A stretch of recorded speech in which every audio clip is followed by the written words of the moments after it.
All India human rights association का 2011 silver jubilee के रूप में हम आज भारत के तमाम हिस्सों में बड़े उल्लास के साथ, बड़े जोश के साथ मना रहे हैं।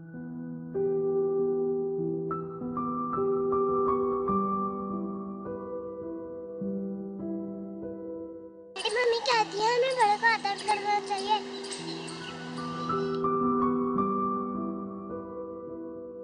हमें दूसरों की मदद करनी चाहिए, तो मिलजुल कर रहना चाहिए।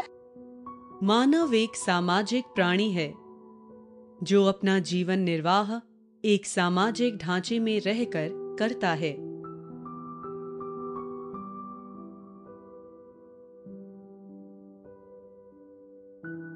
यह समाज, धर्म, संस्कृति, खान-पान, विचारों इत्यादि की विभिन्नता होने के बावजूद एकजुट हो रहे सामान्य लोगों से बनता है।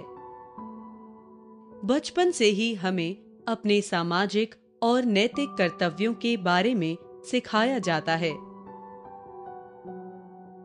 ताकि आगे चलकर हम अपनी सामाजिक जिम्मेदारियों को सफलता से निभा सकें।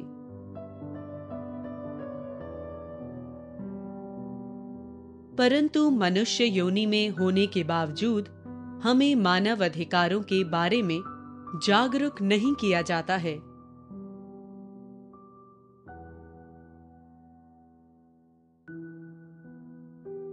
आज भी समाज और मानव विशेष के सामने एक बहुत बड़ा प्रश्न यह है कि आखिर मानव अधिकार हैं क्या? ये ह्यूमन राइट्स होता क्या है? मानव के समाज Human rights are for Manavadhikar. I don't know. I'm not sure actually. I'm not sure what human rights are. I think it depends on the context of the country. नागरिक अधिकार के बारे में हमें कुछ मालूम नहीं है। आपने जो भी सोचे इसके बारे में।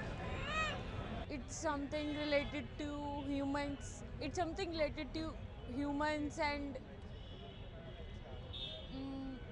मैं बोलने को ना, मैं अनपढ़ हूँ, हमें इतना पता नहीं है।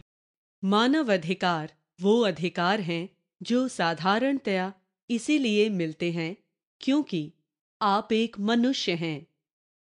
हमारे भारत के नागरिक कहते हैं कि मुझे मानवाधिकार के बारे में कोई जानकारी नहीं है, कोई नॉलेज नहीं है।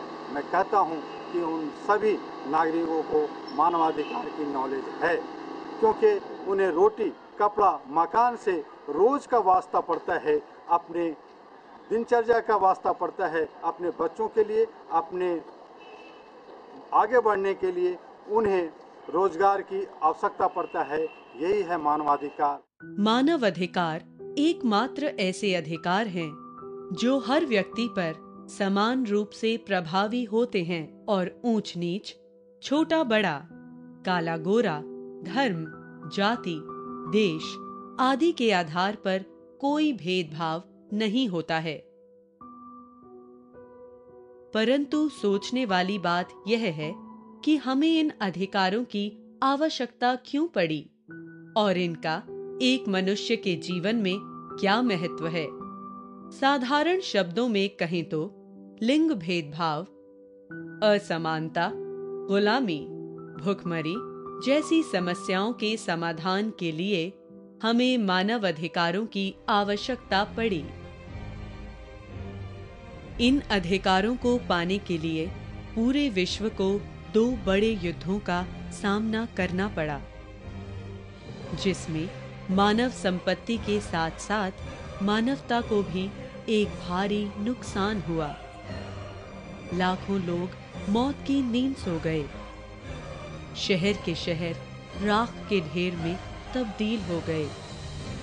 दूसरे विश्व युद्ध के बाद कई देशों ने मिलकर सन 1945 में एक संगठन की स्थापना की, जिसे संयुक्त राष्ट्र के नाम से जाना जाता है और जिसका प्राथमिक उद्देश्य मानव, मानवता और उसके अधिकारों की रक्षा करना है।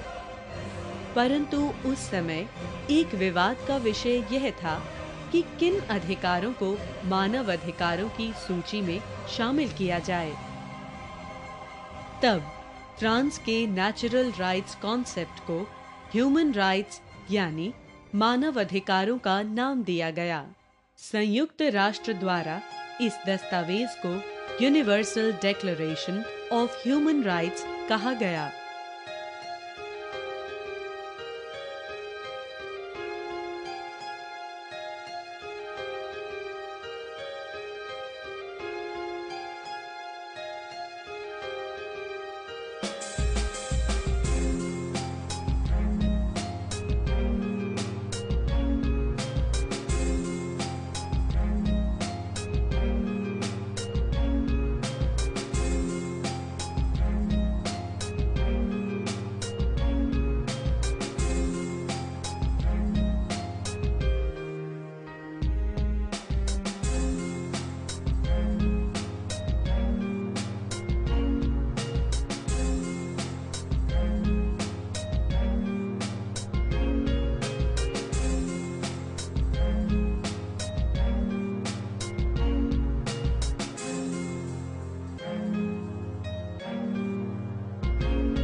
इतने सब के बाद भी ज्वलंत सवाल यह है कि क्यों आज भी लाखों लोग भूख, ठंड और गरीबी से मर रहे हैं और अपने स्वच्छ खाने, पहनने और रहने के मूलभूत अधिकारों से भी वंचित हैं। विचारों की अभिव्यक्ति के संवैधानिक अधिकार के बावजूद हम मौन क्यों रह जाते हैं? क्या हम अपनी बारी के आने का इंतजार करते हैं? आज तक ना यहाँ सफाई हो पाई, ना यहाँ कुछ हो पाया, ना यहाँ राशन कार्ड जिस किसी का राशन कार्ड रह गया वो राशन कार्ड नहीं बन पा रहा, जिसका पहचान पत्र रह गया वो पहचान पत्र नहीं बन पा रहा। कोई भी यहाँ पे किसी तरह की वो नहीं है, हर तरह की यहाँ पे गंदगी है, कोई परेशानी कोई सुनने को तैयार नहीं, कोई कर्मचारी आने के लिए तैयार नहीं यहाँ पे। अथक प्रयासों के बावजूद भी आज लाखों लोग शिक्षा से वंचित क्यों हैं? जहां दुनिया में एक ओर प्रगति के नए आयाम देखे जा रहे हैं, वहीं दूसरी ओर हम में से कुछ अपनी आजादी के लिए आज भी संघर्ष क्यों कर रहे हैं?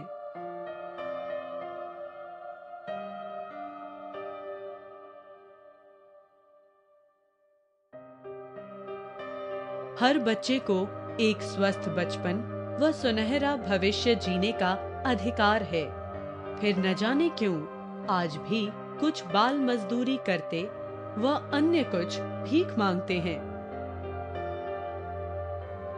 हालांकि महिलाओं ने अपने को सभी क्षेत्रों में साबित कर दिखाया है, फिर भी उन्हें समाज में अपनी भागीदारी निभाने व इस दुनिया में आने तक से रोका क्यों जाता है?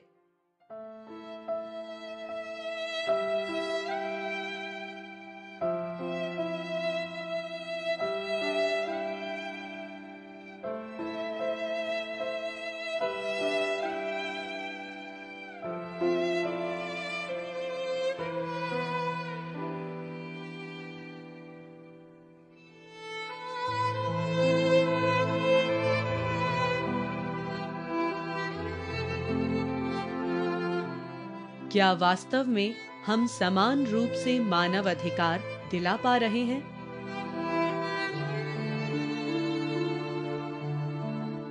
यदि हाँ, तो फिर ये अत्याचार क्यों?